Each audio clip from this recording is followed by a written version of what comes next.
Si est-il un jour qui était très attendu dans cette affaire.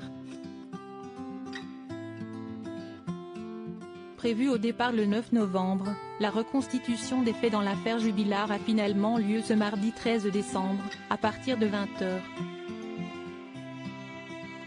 Beaucoup des proches de Delphine Jubilard, persuadés de la culpabilité de son mari Cédric, espèrent qu'il craque durant cette procédure, tandis que le principal concerné se montrerait désespéré mais combatif selon son avocat, face à cette soirée difficile.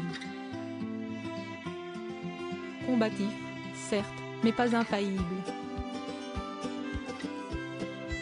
Dans un reportage du journal télévisé de M6 ce mardi 13 décembre, des journalistes ont diffusé leurs points sur l'enquête Jubilard avant cette reconstitution et ont contacté plusieurs protagonistes de l'affaire, notamment la mère de Cédric Jubilard.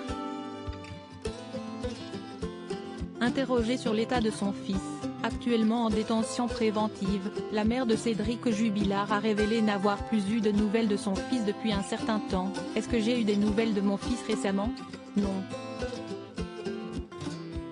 Comment voulez-vous qu'il aille, enfermé entre quatre murs ?» Elle ajoute même, que selon elle, on ne saura jamais la vérité sur toute cette affaire.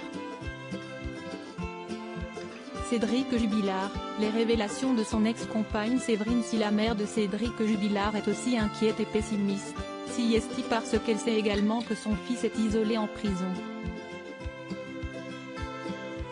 Dernièrement, même Séverine, celle qui fut sa dernière compagne après la disparition de Delphine Jubilard, a arrêté de lui écrire, comme elle l'a révélé dans une interview accordée à la Dépêche du Midi ce lundi 12 décembre.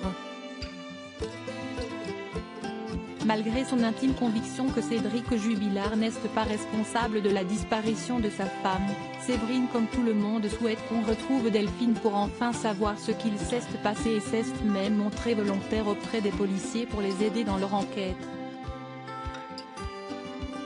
Une main tendue qui n'a pas été saisie.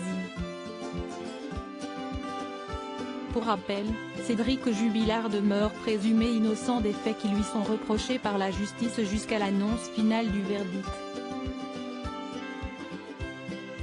Crédit photo, capture écran Facebook.